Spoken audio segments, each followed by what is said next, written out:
ఈ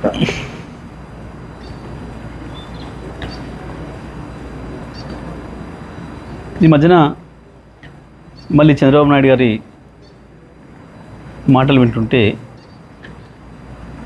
కొన్ని సందర్భాల్లో నవ్వొస్తుంది, కొన్ని సందర్భాల్లో ఆశ్చర్యం వేస్తుంది. ఎందుకులే ఎందుకు వదిలేద్దాంలేమని చెప్పి అనుకుంటే కూడా కొన్ని సందర్భాల్లో ఎందుకో తప్పకుండా మాట్లాడాల్సిన అవసరం ఉందని అనిపిస్తూ ఉంది. చంద్రబాబు నాయుడు వాస్తవానికి ఏది ఊరికనే మాట్లాడాడు,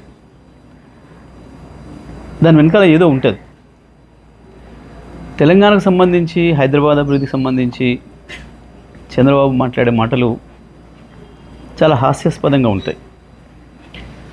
కానీ దాంట్లో ఏదో మోసపూరితమైన విషయాలు కూడా ఉంటాయి. ఎందుకంటే ఆయన నిన్న మొన్న మాట్లాడింది, మహానాడులో మాట్లాడింది, అసలు అది తెలంగాణకి ఏమాత్రం సంబంధం లేని కార్యక్రమం అక్కడ. కానీ అక్కడ మళ్ళీ నిన్న మాట్లాడుతూ ఇవాళ భారతదేశంలో తెలంగాణ తలసరి ఆదాయం నెంబర్ 1 ఉంది, కానీ దానికి కారణం నేనే అని మాట్లాడడం, పదే పదే హైదరాబాదు నేనే అభివృద్ధి చేసిన. సరే, ఇవి చెత్త మాటలు లేని కొట్టేద్దామని అనిపిస్తుంది. కానీ ఒక అబద్ధాన్ని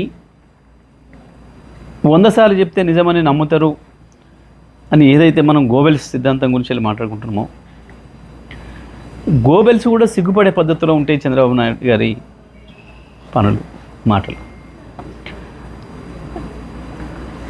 వాస్తవానికి చంద్రబాబు నాయుడు గారు సమైక్య ఆంధ్రప్రదేశ్లో పరిపాలన చేసిండ్రు.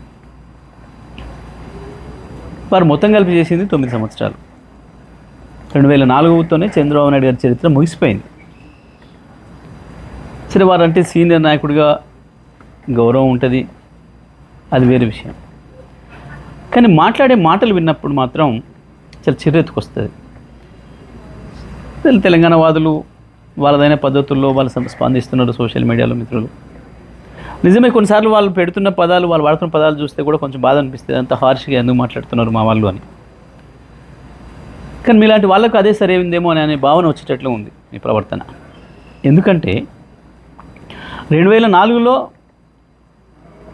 మీరు దిగిపోయిన నాటికి సమైక్య ఆంధ్రప్రదేశ్ది తలసరి ఆదాయం 25,900, 26,000 లోపు. ఇక ఆ తర్వాత మీకు పరిపాలన సంబంధం లేదు. 2014లో మీరు ఆంధ్రప్రదేశ్ని 5 సంవత్సరాలు పరిపాలించారు. కేసీఆర్ గారు తెలంగాణ పరిపాలించాడు 2014 నుంచి 23 వరకు. మొత్తం భారతదేశంలో ఏ రాష్ట్రంలో రానటువంటి యొక్క అభివృద్ధి ఒక్క తెలంగాణ రాష్ట్రంలోనే వచ్చింది. ఈ రంగం ఆ రంగం అని కాదు, ప్రతి రంగంలో అభివృద్ధిలో ఆకాశంలోకి దూసుకుపోయింది తెలంగాణ. 5 సంవత్సరాలు మీరు అక్కడ పనిచేసినారు ఆంధ్రప్రదేశ్ ప్రత్యేక ఆంధ్రప్రదేశ్ ముఖ్యమంత్రిగా. అక్కడ పెరగలే ఆ పద్ధతుల్లో తలసరి ఆదాయం.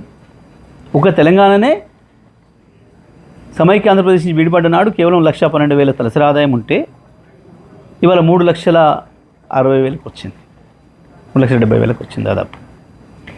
ఇవాళకి కూడా నీ ఆంధ్రప్రదేశ్ తలసరి ఆదాయం 2.5 లక్షలే. చంద్రబాబు నాయుడు గారు దీనికి సమాధానం చెప్పాలి. మీరు నిజంగా మీ పరిపాలన అంత గొప్పదే అయితే ఎందుకు మీరు ప్రత్యేకంగా పరిపాలించిన ఆంధ్రప్రదేశ్లో తలసరి ఆదాయాన్ని అభివృద్ధి చేయలేకపోయారు? ఆంధ్రప్రదేశ్ మీద మీకు ప్రేమ లేకన్నా, ఎందుకు లేదు 4 రోజులు ఉండి వాడుకొని పారేసే రాష్ట్రం కదా, మళ్ళీ ఎట్లాగా హైదరాబాద్లోనే వచ్చి డెవలప్ అయ్యి హైదరాబాద్లో కదా ఉండేది అన్న భావనతోనే ఏమనుకోవాలి మిమ్మల్ని?